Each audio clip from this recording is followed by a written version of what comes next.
Hi, everyone.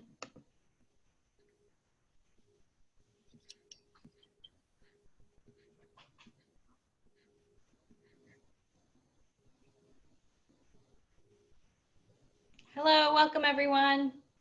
Hi, Stasha. Hi, Leslie.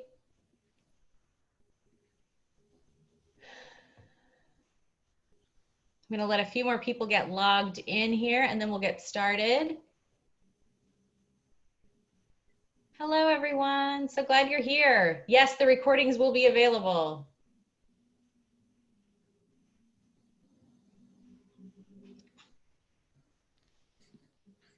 Hello, Hi, Nancy. hello. Hi, Paula. The voice of Matthew comes in from above. All right. I'm waiting for this number to level off, and then we'll start talking for real. Hello, everyone.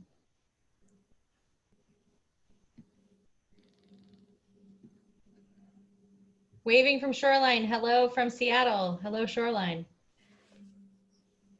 Hello from Wisconsin. Excellent. Welcome.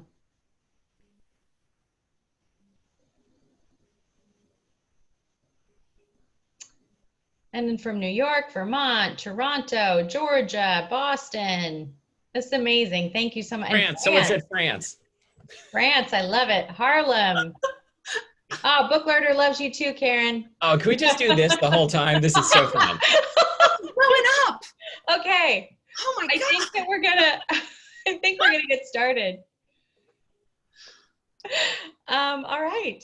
Thank you, everyone. I have, a minute or two of content I can fill so that nobody misses anything. Thank you so much, everyone, for being here. I'm Laura Hamilton. I have Book Larder, which is a cookbook shop over in Fremont. And a big part of what we do is usually live author talks.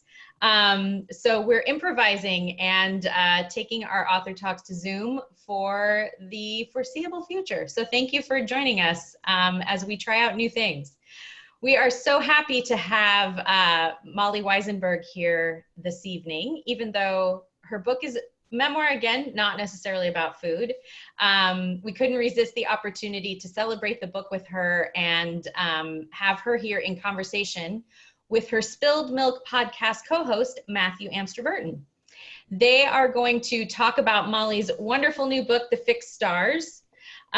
This is a advanced reading copy. If you've ordered this, you're getting a hardcover book if you don't have it already.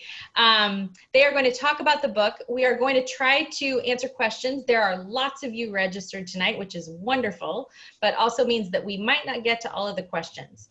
If you could please use the Q&A feature rather than the chat, please have fun in the chat, talk to each other, all those things. But if you have questions, if you could use the Q&A feature, that will just make it a lot easier for us to keep things organized. And that is a little button below the faces on your screen. We, of course, have copies of The Fixed Stars at Book Larder. Many of you have ordered those already. Thank you so much. They are signed copies. Molly will also personalize books for you if you would like. So if you haven't ordered a copy yet, or you've got one and you want a personalized copy, you want to, you can give your copy to someone else and get a personalized one. When you order the book, just write the name that you'd like to have it personalized to in the order notes field when you check out. And the talk will also be available on the Book Larder YouTube channel within about 48 hours or so of the end of this talk. All right, so it looks like lots of you are logged in now. So again, use the Q&A feature, please, for questions. And I'm going to turn things over to Matthew Amster-Burton and Molly Wizenberg. It's magic. Hey, we did it. We hit the right button. Red. Woohoo! All right. Well, first wow. of all, Molly, I want to say congratulations. I am so happy this book is finally here and I can press it into people's hands like I've been wanting to do for the last 3 years or so. I know you have, so I don't know if everybody knows this, but you were really my first reader through the whole process of writing this book. You well, actually, You're My Book Midwife is the technical term. It was like as the chapters fell out of me laboriously, you caught them. That's what a midwife does, is just kind of hangs around and waits for things to fall out. Yeah, yeah. Anyway, so you caught them and then you read them, because that's what midwives do. They read what falls out of you. Yeah, and I thought the APGAR scores of each chapter were just off the charts. Thank you. Thanks. You also were really great about telling me when they weren't off the charts, and that was cool too. No, yeah, especially as I was finishing this book, I would text you and be like, okay, I'm gonna have another 700 words at 4 p.m. and you would log on, and it was like so moving. It was so exciting. Like because like I knew this book was going to be great. Let's just have this whole, let's spend like 3 hours just like telling each other how great they are. No, you were great. So first of all, can I tell you like how nervous I am about this? Because like you wrote a serious book about like intense life experiences and transformations, and have been talking to like award-winning authors about it. And I am your like cis straight white male comedy partner. I am your basic like professional dumbass. And like, do you think we can pull this event off? Well, actually all day today I was like, this is like a really big Spilled Milk live show, but we're like going without the like intro script and the closing. No. And actually this is the most nervous I've been for any of the events thus far too. So so you're great. I'm glad you think I'm great, and hopefully we'll survive. Okay, well, let's start here then. How did you come up with the title for this book? Oh, Matthew, I can't believe you did this first. So everybody, Matthew helped me find the title for this book, actually. I remember we were at I was going to mention the name of a different bookstore. We were sitting at a cafe at a local bookstore in Seattle, and talking about title ideas. I don't really remember how it went. Do you? So I think that I, at that point, had been, you know, I had this whole kind of list of like themes that I was working with. And I knew that astronomy, I almost said astrology, different things. Astronomy was going to be a part of this, because in the months since Brandon had moved out, so I started working on the book, a little over 2 years after we separated. Mm-hmm. And when Brandon moved out, I inherited my least favorite of all household jobs, which was taking the dog out at night before bed. It's always kind of spooky out there. Right. Anyway, but it was fall at that time of year, and Orion is visible in our hemisphere in the cold weather months. And so I started noticing Orion moving across the sky. And like most people, I could only identify Orion and at most one of the dippers. I'm still not sure which one it is. I don't think I've ever been able to spot the Little Dipper. You know, when the recent comet Neowise, is that how you pronounce it? I was not sure about that either. When we were looking at a whole bunch of charts for how to find it, and I thought I was going to be able to spot the Little Dipper after that, but I still really can't. Cool. So anyway, you heard it here first.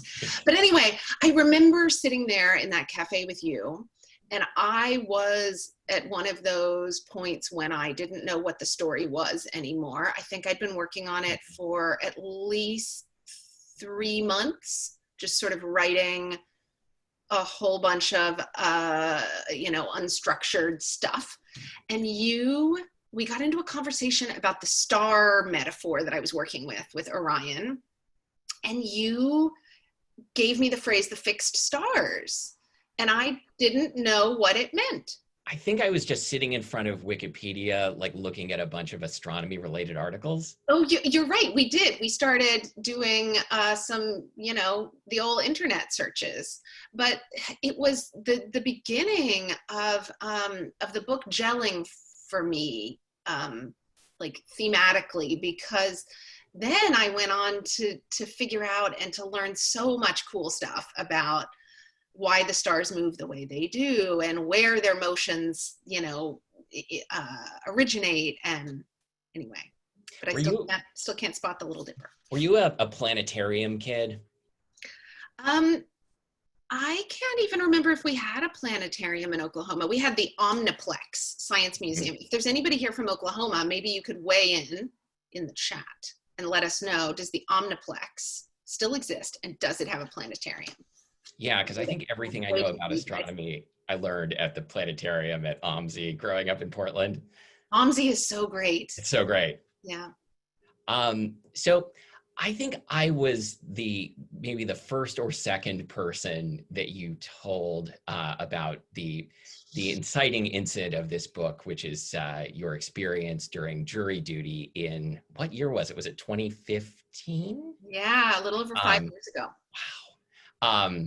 And I wonder if you remember that day. Like, I want to kind of take the opportunity, because I feel like I was there for most of the, if not all of the creation of this book. And so I figure people enjoy like a behind the scenes look at how a book came to be. And so that's what I want to mostly focus on. Yeah. Do you remember that day and like how you felt talking to me about it, and like the conversation we had?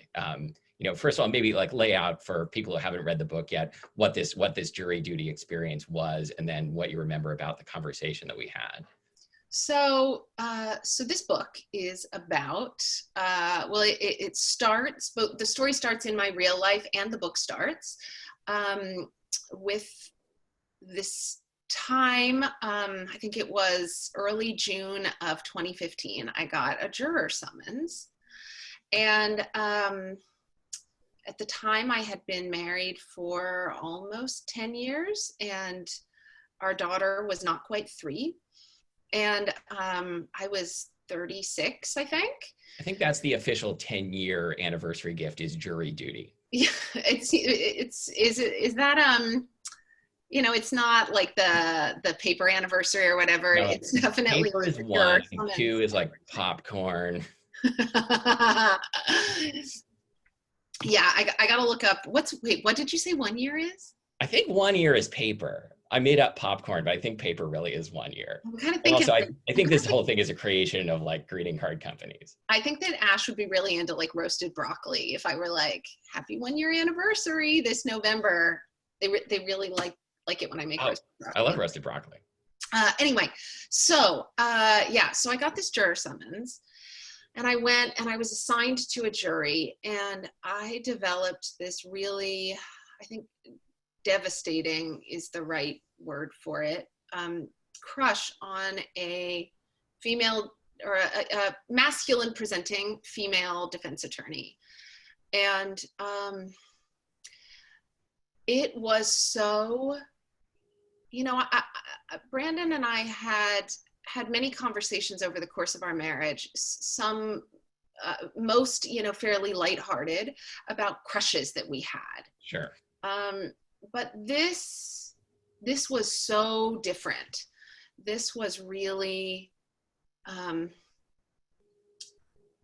felt, I think I was quite depressed, actually, because I felt such tremendous shame that not only was I, on many levels, I don't like the term cheating, mm-hmm. but I didn't like what I was doing in my own mind in thinking about this person. It didn't feel okay to me. And also, I felt a tremendous amount of shame at the fact that here I was at that point, I had written 2 memoirs, and I've always used writing as a tool for thinking, and as a way of trying to understand and unpack and find meaning in sort of the normally chaotic chronology of life. And so here I had written these 2 books that I thought they were very honest, and they were as honest as they were honest to what I knew at the time. But I felt so much shame because I felt like a fool. I felt like, I certainly grew up with this narrative that that whatever your sexual orientation is, you're born this way. Right. And it was very confusing to me. I thought, God, have I been lying to myself all this time? And so I was in jury duty for a week, and I couldn't talk to anybody about it during that time. And then when it was over, you were the first person I talked to about it. And I remember the first thing you said to me was, have you talked to Brandon about it? Mm-hmm. And it was such a, in retrospect, it was such an obvious question. And it felt that way but it felt that way. Like, of course that, like, I believed that I was the kind of person and had the kind of relationship with him where, of course, that would have been the first thing I did, but it wasn't, because there was such an electric charge behind this feeling I had. I was terrified of it. Yeah, and I don't think I really understood that the first time you talked to me about it. That I think I heard, like, I had this kind of playful crush, And I in many ways, like, I know. I've always loved, despite the fact that I think you get squeamish much faster than I do when talking about sex and personal things. Very much so. You also have, throughout the course of our friendship, given me some of the most sort of like straightforward and I would say almost like facile, is that the word? No, I was going to say like non-heteronormative relationship advice. Huh. Yeah. No, I think that what does that mean? Like well, you're very insightful about your own relationship with Lori. Like, I mean, you guys have been married for a very long time. Very long time. Yeah. And I know that you have, I'm gonna reveal a big dark truth. I know that you've had the ups and downs. over a 25-year marriage. Shocking, isn't it? But it seems to me that you are very thoughtful about your relationship and what each of you brings to it and the ways in which you have learned how to take care of it. Mm-hmm. And so in many ways you have always given me like very good, very heartfelt and difficult advice or feedback about relationships because of how you think about your own and the work you put into your own. This is making you so uncomfortable. I appreciate this. Yes. Anyway, but so yeah, in many ways, like when you said that to me, when you were like, have you told Brandon about this? I thought, I want to be someone who has told Brandon about this. I want this to be a scenario that I have told Brandon about. Yeah. But it wasn't, because I think I knew from the beginning, it really felt like the molecules had realigned. Like I couldn't get things to go back to how they had been. Like how did that feel kind of physically? I don't think I've ever experienced anxiety like that. Yeah. It was I think that the period of time in which I was not talking to him about what was going on in my head was one of the most tortured times in my life. Like, I think that, we have this idea of what it is to stray in one's marriage, Sure. Or to be the person who initiates that. And I think that at least for a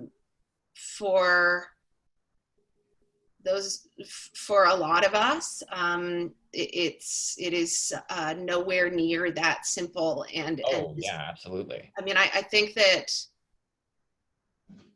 I hope it's not simple for anyone. Yeah.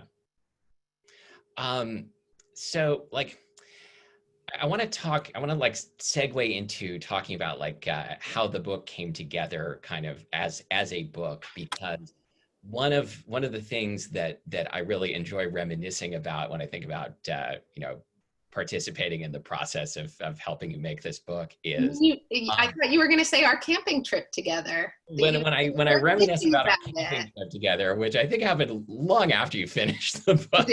It did. Like I just think about like those, how we tried to roast corn on a fire and it got kind of warm but not really cooked. Yeah. And that was maybe the happiest time we've ever had together. I think about our awkward sitting around singing around the campfire while those like dude bros in the next campsite over were totally listening to us. This is just what everyone was hoping for from this event, talking about the time when Molly and I were camping and singing More Than Words while some like drunk frat guys at the campsite next door were singing Green Day loudly until like 3 a.m. Yeah. Okay. No, but seriously, you write a book. Seriously, go on. I'm here. Right. Good. I'm glad. Thanks for being here. So there were several times in the course of writing this book where you basically came to me and said, like, I don't know how this is ever going to become like a book that could be published and anyone will read. And I think anyone who has written a book can empathize with that feeling. Mm-hmm. And so I'm curious to know, like, how did you start putting together the book? And then like when you came to those kinds of awful, painful, nerve-wracking crossroads, how did you get past it?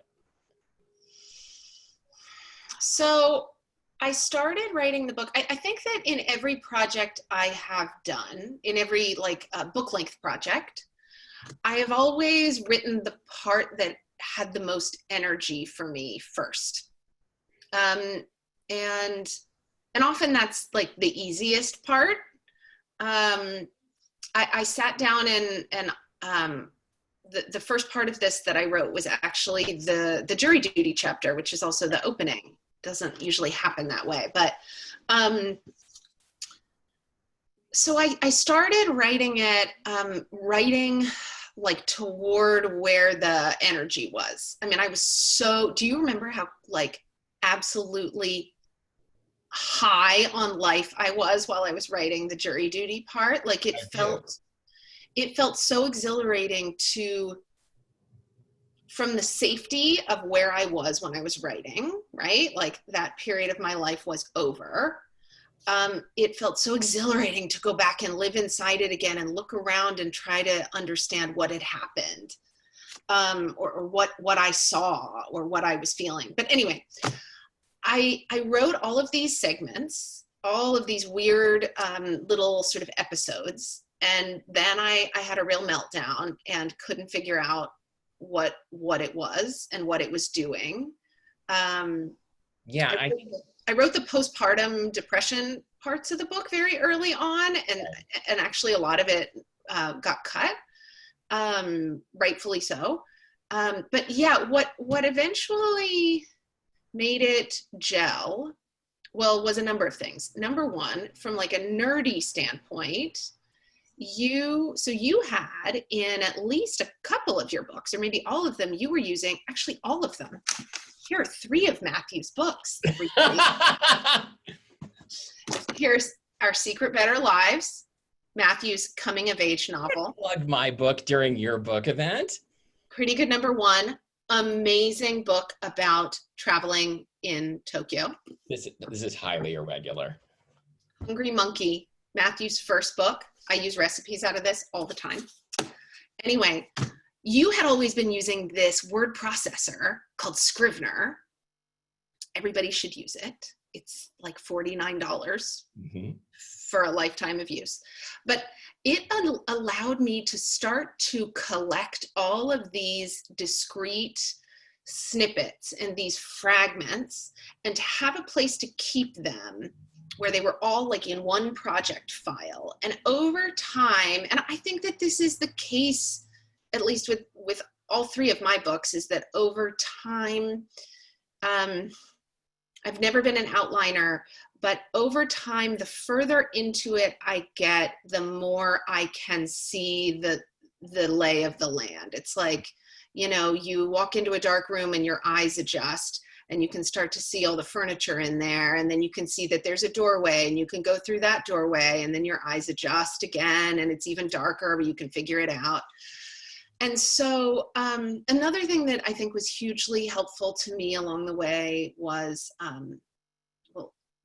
having someone I trusted, both with the story and, in terms of your own ability as a writer.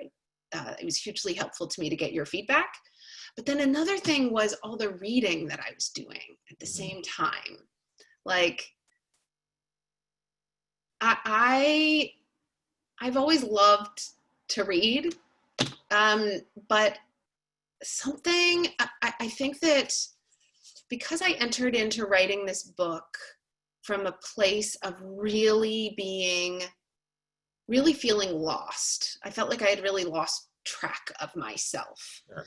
And so reading other writers, particularly people writing about queer experiences, I think I started reading a tremendous number of queer writers in an effort to try to ground myself and locate myself through some other people's ideas and other people's stories, and also because I felt like a real interloper into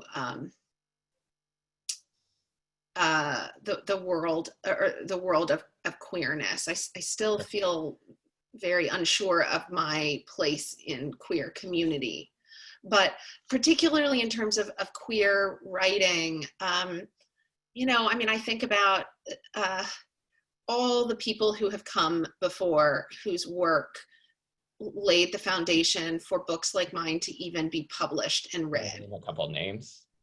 Going way back, Leslie Feinberg, who wrote Stone Butch Blues, Minnie Bruce Pratt, who wrote a book, I don't even know how to say the name, but it's wonderful. It's S-he, like she, he. Sure. Alison Bechdel's Fun Home. I mean, that is like a classic now. I actually read that. Somebody gave it to me to read when I was writing my first book, because they were like, this is a book about a father-daughter relationship. Right. And then more recently, I have found tremendous solace in Maggie Nelson's words and in her writing brain. I've loved reading Hilton Als, who is the theater critic, I believe, for The New Yorker. But he writes essays for The New Yorker. I've read tons of interviews with him. He's written books. I felt like I not only owed a real, sort of psychological debt to these writers, but reading them as I was writing helped me find my way and also helped me feel less alone in the experience I was having. I remember at one point you mentioned a conversation that you had with your friend Brian about how you were concerned that this was going to be like just another coming out story, and like, what did you have to bring to that? And Brian pushing back and saying, like, there's an aspect of that, but this is really a different kind of story. Do you remember that? And like, what how did that help you reconceptualize like what the book was about? Trying to remember the exact, that was a big turning point for me. It was, because turning point. There's a part in the book where you kind of go back in time to like interrogate yourself and your life from an early age to say, like, was I gay all along and just didn't realize it, was ignoring the signs, and ended up deciding that that was not the case. Yeah. And that that this was a different kind of story. Mm-hmm. Go ahead. Well, and I think that, and I was pretty well into writing it when I had that conversation with Brian. Yeah. I went into the book. Yeah, I went into the book extremely preoccupied by this question of like, was I born this way? And if I was born this way, how did I not know it until now? Like, did I so thoroughly delude myself? Was I that closeted that I could have missed it? And Brian said, you know, like that story exists. And I know a lot of people who have that story, but he said, you know, like he was able to remind me that it was okay that I didn't have to. I think that I have always assumed in my whole life that everyone else knew things before I did. I think that I've always thought that, I think that this is like a very human thing. And in a lot of cases, that's true, because like not long ago, you told me that you've never eaten a calzone. That's true. That's true.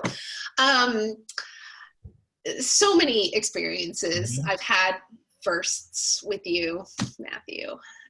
Anyway, but no, I think I thought somehow, I think I didn't trust myself that my experience, that I could believe my own experience. Mm-hmm. Because my experience was that I knew myself as a straight person, even though, as I write about in the book, there was one experience when I was in my early 20s that was very confusing for me. But it was like this interlude in what was otherwise like a very just so obvious I never even thought about it, straight life. Mm-hmm. And Brian saying to me, like, many people have this story of lying to themselves for years, but that is not what I know of you. And I think you know that's not your story either. And that set me on a really different path to allowing myself to start to believe what I had experienced, and then to start to look for a different kind of answer, which was, if not all of us are born this way, then what is this? And what is identity? And what is like the core of myself? And all these, I think, much more interesting questions. Okay, so what is identity and what is the core of yourself? I'm so glad you asked. I feel like it was around that time that you told me about the book Sexual Fluidity by Lisa Diamond. Is that right? Mm-hmm. And that you had kind of picked up that book and like let it sit around for a while you were kind of doing this self-exploration, and then picked it up and started essentially trying to like quote the entire book in your book and then had pared it back. Yeah. That took a lot of paring back, and because that book is brilliant, and it is. I feel like it is such an injustice for humans of all genders that the findings of her research aren't better known. So Lisa Diamond, everyone should go look into this book. Lisa Diamond did a longitudinal study of women who identified as not, who had non-heterosexual experiences. She did this, she basically wanted to find out if the research on women, and she was looking at cis women, I should also say. I mean, I think that this is an area where her study could probably be updated today in light of the way that we now embrace gender as a spectrum. She was talking to people who were assigned female at birth, because she wanted to find out if over a long period of time, they would report the kind of stability that cis gay men tended to report in studies of sexual orientation.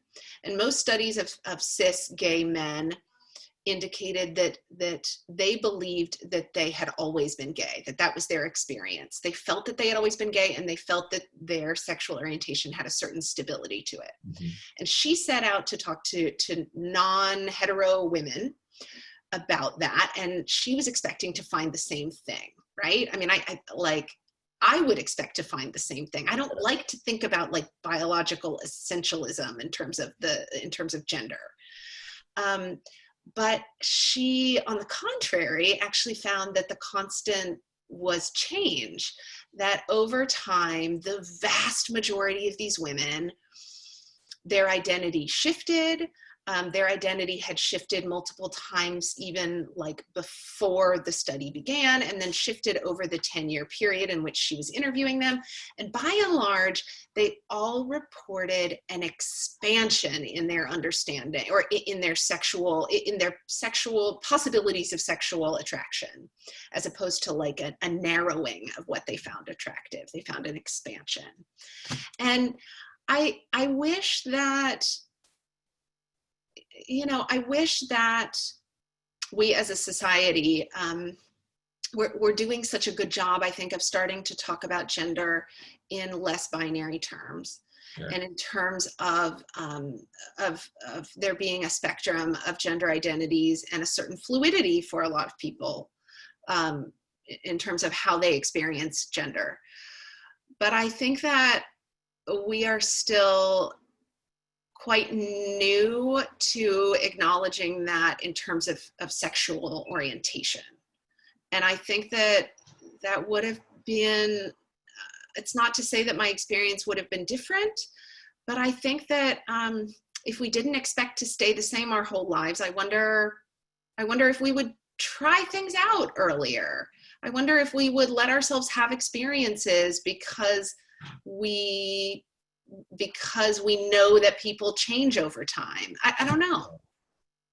Like, yeah. I mean, I find that so interesting that, like, there are parts of ourselves that are not stable over our lifetime, but that are not within our conscious control. You talk a lot in the book about how when you were young, there was this, that the fact that, being gay or being queer is not a choice was kind of at the heart of the conversation around gay rights, and that there is this fear that that if it's not an essential part of one's being, then somehow ...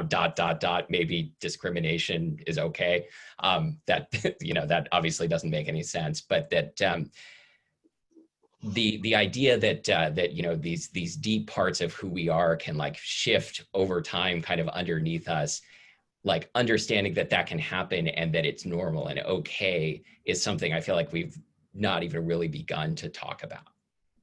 Yeah, I mean, I think that in many ways, like the generation of our kids gets that.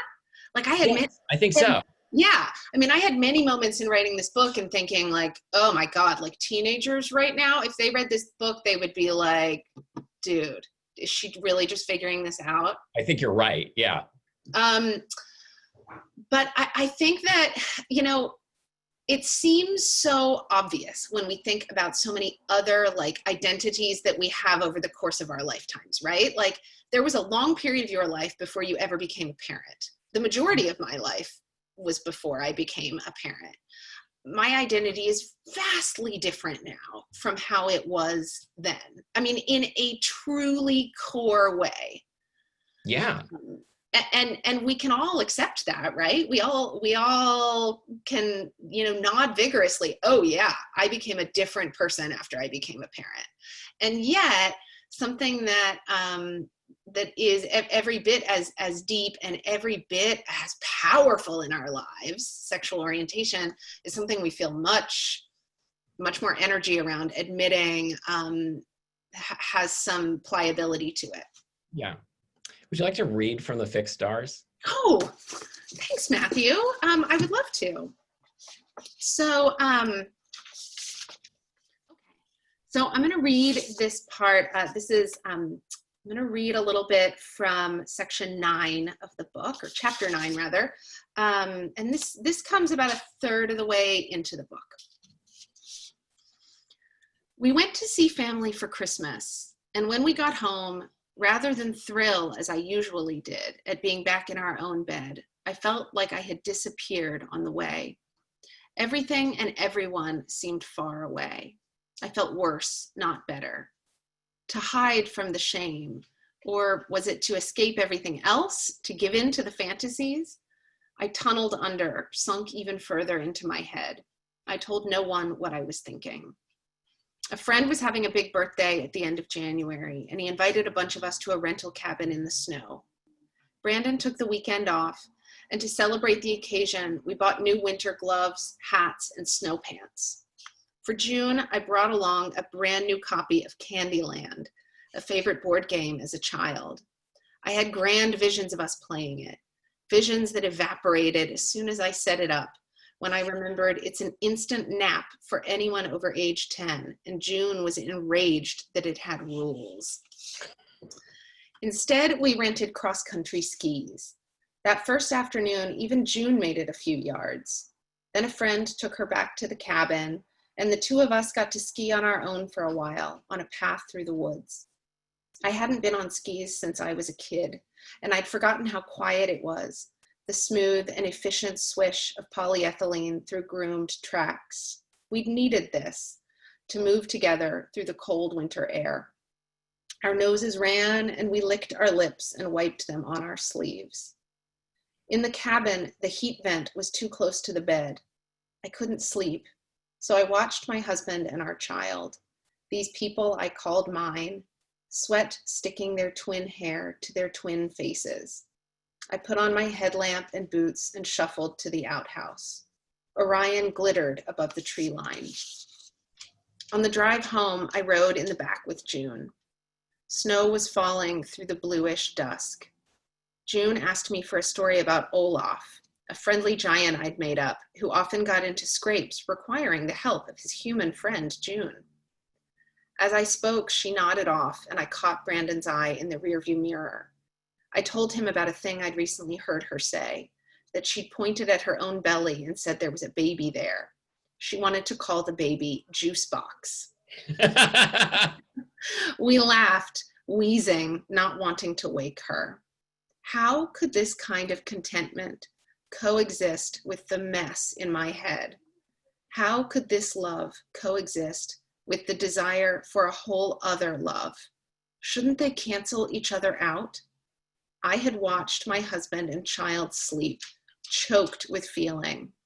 I wanted to press a woman against a wall with the length of my body, a woman who looks like a boy, and fuck her. Does one life preclude another? I wanted both, two lives in this body, running alongside each other in parallel, like ski tracks. I love how Alice started drinking from her bowl while I was in the middle of that. Oh, God. How did you know when you had enough distance from the events that set this book off, but not too much distance to start writing it? So I've never been a journaler, but actually at the suggestion of the Nora character in the book, I started journaling around the time that that Brandon and I separated. Nora is the attorney that you had to crush on during jury duty. Yeah.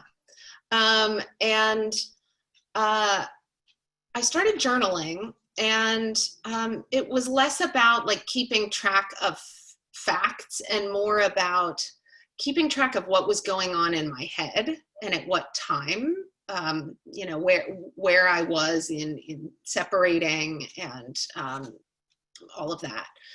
And so at a certain point, I felt quite confident that I had a lot of, I felt really, really happy that I had recorded that. Because, yeah, I mean, in that kind of intense period, it's very easy to not remember things or to not remember the sequence of events. Mm-hmm. So I went into writing knowing that I had a certain amount of sort of security in the fact that I had been keeping a casual record of what was happening. But also I think that, you know, I have, no matter what I'm writing, well, I've always loved to write about the things that are generally difficult for us to talk about with other people, whether it was like the experience of watching my father pass away or this, you know, the themes of this book. And in writing, I have often found so much relief in getting to put all of those thoughts on the page so that they're not in my head anymore, but knowing that they're not going to go away. And so that was enough of an impetus to get me started.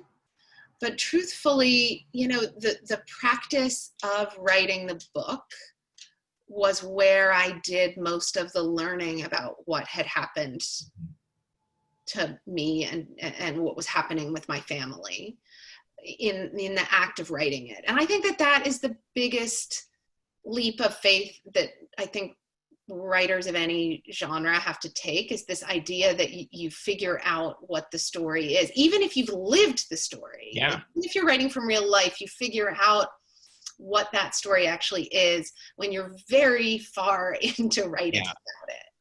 Yeah. So it took a long time, and it really the emphases for me in the book shifted a lot, right up into the final months. And I felt like I got more clarity the further I went into it. And I talked a little bit the other night about, in one of my events the other evening, I talked a bit about, I think about this a lot because it's impossible to write about my life without also writing about other people, because my life intersects with other people's lives. And there are many steps that we can take to try to protect the people who cross the paths of our stories. But I think that one of the most important ones is also one of the most interior ones. And that's the idea of making sure that whatever wounds are still open, that are informing the story, that we do the work to help heal them over before the work goes out into the world. Yeah. So I think that writing is part of doing that work to sort of close over the wound. Yeah, I think probably there have been a lot of first drafts of books that have been tentatively titled "Fuck That Guy." Yes. Well, and I think that the other thing is that do you remember the early days of blogging, right? When everybody had their live journal, or there was people, wasn't there a blogging function to MySpace and stuff? I'm sure there was, yeah. Very early days, when it was, before people became professional bloggers, there were so many blogs you could find out there that were just sort of journals or diary entries. And, I remember when Blogger had a little nav bar on the top where you could just click and it would find similar blogs for you. We've all had that experience, whether it was on the internet or stumbling upon somebody else's diary, of reading someone's wound, and it when you see it. And I certainly don't ever want to knowingly make anyone feel that way. And that's on me, and it's my work to do the therapy and the writing and the reading and the understanding and interrogation, to be able to write from a healed over place. Yeah. One more question that something that I'm curious about, because we've been doing a comedy podcast together every week pretty much for over 10 years. And I at one point during that, went through the most emotionally gut-wrenching lowest point of my life, and still had to show up and do comedy for half an hour every week. What was that experience like for you as you were going through the changes and transformations and ups and downs that you write about in this book? I mean, I remember, this sounds so dramatic, but I remember, do you ever have mental images? I mean, I know you have I know we both really, I think songs are emotional experiences for both of us. Yeah. And I know that I have songs that I associate with particular periods in my life. But do you ever have mental images that you associate with particular periods in your life? I think so. I had this very, very, this really unsettling image in my mind during the period of leading up to our separation, and then during particularly the first several months of our separation, I felt like I felt like I was watching myself be sort of like crashed against the rocks. Like I felt like I had fallen into a pool of water and I was being thrown against these rocks, and it felt never ending. And it, you know, I mean, I think that there is nothing that makes me feel more present. Well, I think that like the two things actually that make me feel most present in the world, maybe three things. Okay. Some moments with the people I love when we're not all like annoying each other. Sure. Writing, but only when I'm like really deep in a project and Yeah. you kind of lose yourself. And then another thing is like, and Matthew, this is so cheesy, I'm so sorry, but when we're taping the show, you know how we always joke that we can't remember what we said like as soon as it's over? Yeah, I mean, it's not a joke for me. It's not a joke, it's true. But I think it's because, at least for me, I am so present when we are taping. I mean, I am nowhere else. I can't, like, I think in the beginning that took real effort. Yeah. And now it feels like a muscle that you and I have developed together. But I feel so present when I am taping the show with you and trying to make you laugh. It was a real, and continues to be, I mean, throughout this like garbagey time we're living in, Yeah. It continues to be like a rare moment when I get to feel completely present.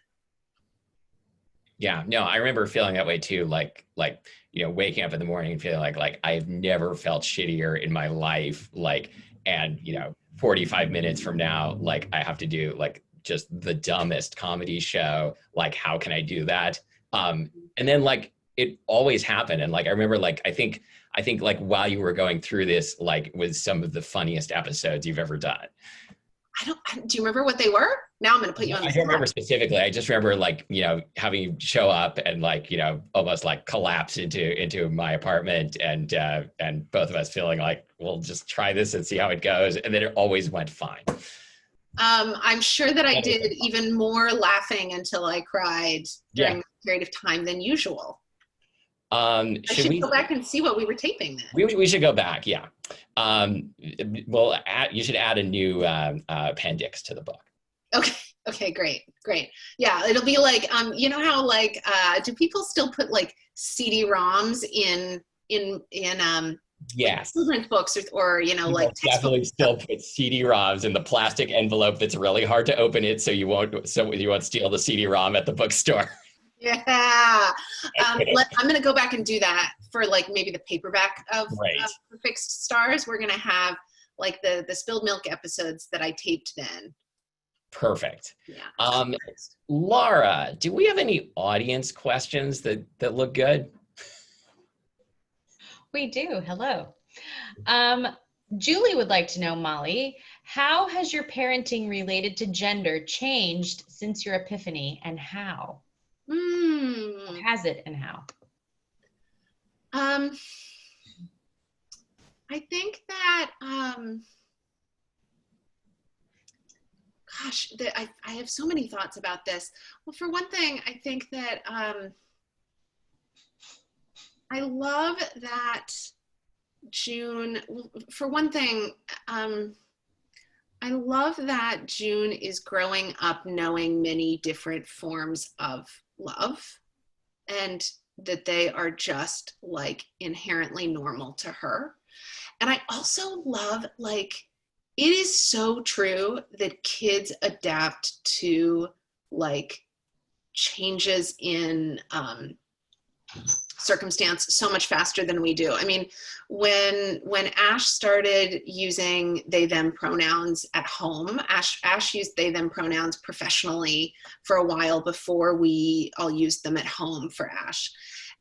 June made the shift more quickly than any of us. I mean, Ash misgendered themselves all the time, and June would like catch Ash.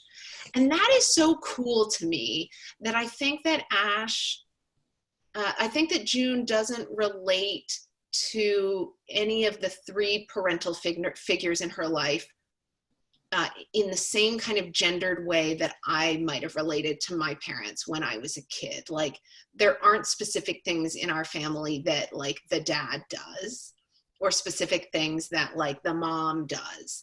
And I just wonder like what that's like for a young person's brain. Like what is that like when you grow up like that? It's not like it's crazy radical. It seems very normal. And then also I just, I love, you know, I have in my own trying to learn how to make space for a non-binary partner. Just, you know, the subtle shifts that we can all make to acknowledge the broad range of people who move through our world. So, you know, when June and I are like in line at the grocery store and I'll say, oh, June, hold, you know, hang on, there's a person who's trying to get my attention. Like, she now instinctively always uses person too and doesn't assume what the gender is. And like all these things that, that I just think like now that she's growing up doing that, and now that we do it as a family, it's like, oh, of course we should do this. Like, we can all do this. Like anyway, it's just, I think that she has made me braver in terms of my own willingness to learn and make mistakes and to continue learning well into these coming decades of my life. And yeah, I feel like I could go on forever, but now I'm going to start rambling. Yeah, I feel like the younger generation, like I see this in my my own teenager who is non-binary, like they practice ways of, you know, respecting and seeing and looking out for each other that is like so far beyond what I grew up with, and, you know, should seem so obvious. And like, I try and do my best to look at the world in the same way. But also I feel like, and I mean this quite literally, that generation should be in charge of everything immediately. Mm-hmm. Oh, wow, I'm really making my desk move around. Nodding so vigorously. So Sarah would like to know, I'm curious about the ways that you've looked back and found queerness in your past that have been delightful and surprising for you. Less so the was I always gay questions than the, oh my God, that habit, personality trait, memory was so queer and I'm just seeing it now. Or in what ways has your past become more clear to you through this process of self-discovery? I think for me, like the moments that when I feel the most grateful to have, to now like know myself this way, or when I think about how I have often felt really out of place when sort of presented with what I thought women were supposed to want, like manicures, you know, talking superficial things here, manicures, or even thinking about like parenthood. I really didn't for most of my life, I thought I did not want to be a mother, and that changed in my mid 30s, and then we had June, and that was that, and now I can't imagine it any other way. But I think I thought that there was something defective about me, specifically in terms of my ability to be a woman. And as a result, I think I was kind of shitty to some other women in my life, because I think I turned it around and like, you know, used it to judge them for wanting like girly things. And it's been so nice, I think, both through understanding myself more in terms of queerness, and also through having a partner who is in like active negotiation with their gender in a way that is much more visible than it is for those of us who pass as cis men or women. I feel like I have found so much more comfort in like, well, of course, there are many ways for me to be a woman. Of course. it has taken me a very long time to get there. And I feel very queer when I embrace those parts of me that felt like they were wrong when I was younger. All right. And we did just we're running out of time, so just sort of one last question. A couple of people asked about your experience with postpartum depression. One wanted to know if you think you'll have a way to maybe publish those stories. And another just wanted to know just if you have something general that you wanted to say as it related to the book, maybe something that you didn't get to cover. It's specifically about that postpartum period. Yeah. So there still is the best part of the postpartum stuff is still in the book, because I do think that experience of that I came out on the other side of that a different person, and I don't want to say too much more about that, but I did get to say pretty much everything I wanted to say about postpartum depression in this book. And Laura, what was the second part of the question? Sorry, it was just more, will the parts that were taken out, like, do you see like a future for sort of more stories, or do you have more you want to say potentially with another book or articles or anything like that about postpartum? That's a really good, I'm so glad that this question came up, because it makes me want to go back and look at those sections again. I mean, I wrote, I think, probably close to 10,000 words about that period of my life, because it was so painful, and because my postpartum depression didn't look like what I thought postpartum depression would look like. I never wanted to hurt my child or hurt myself, and that's, I think, the first thing that a lot of people think of when they think of postpartum depression. Right. I think what I experienced was actually very common, which was feeling like I had lost myself, and that my life would never be the same, and that I couldn't imagine how I was gonna get through it. And all of those things, I think, are very normal ways to feel about the experience of new parenthood. What I did write about, and I didn't go, I think that I could write more about this, is that one of the most, I think, damaging aspects of postpartum depression for me was insomnia. And it took a very long time for my doctor, who knew me very well, it took a very long time, however, for him to understand that was what was happening to me. And I think I suffered longer than I had to. And so I hope that I would like to find ways to both do more research about the prevalence of insomnia in women with postpartum depression and postpartum anxiety. And I would like people to be able to get help faster than I did. All right. Matthew, you have anything else you wanted to add? No, I don't think so. I mean, I have this kohlrabi here that I threatened Molly that I was going to ask her to tell me what to do with this kohlrabi that we got in our produce box, but we can do that off the air. Have we even aired the kohlrabi episode yet? I don't know. Producer Abby? We recorded a kohlrabi episode. Fabulous. Great. I'll look for that. You have not aired it, apparently. Oh my God. Soon, Abby says. Spoiler alert, there's a kohlrabi episode coming up. Oh no, Amazing. spoilers. Spoilers, yes, spoilers. Oh my gosh. This was so delightful. Thank you, everybody. It was so much fun. Thank you. Thank you, both of you. Thank you so much, everyone, for tuning in. You can still order a signed copy of the book if you missed that at the beginning. Thank you so much, Molly and Matthew. Everyone, have a lovely evening. Happy reading. And thank you for sharing your story, Molly. Thank you. Thank you for having me. And thank you, Matthew. Thank you, Molly. Thank you, Matthew.